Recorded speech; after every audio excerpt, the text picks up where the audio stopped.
Hello, my name is Steve and Don here at MarineMax Boston, and today we're on the Sailfish 270 center console. Let's take a quick look. In the bow, you'll see that it has some fishing and cruising comforts. You'll have a bow table, removable backrest. Underneath these bow cushions, you have two large overboard drained fish boxes. Plenty of seating for the family, but also a really capable fishing boat. As we move aft,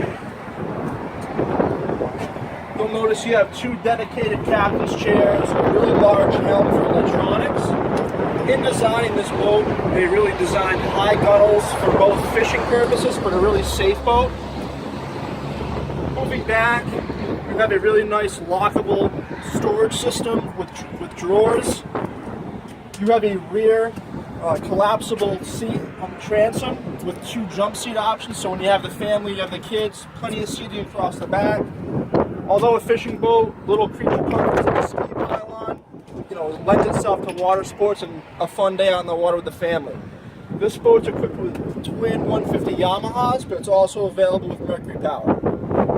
For more information on this Sailfish boat and any others online, please give me a call at 774-991-3880 or give me a follow on my Instagram, Boats by Steve.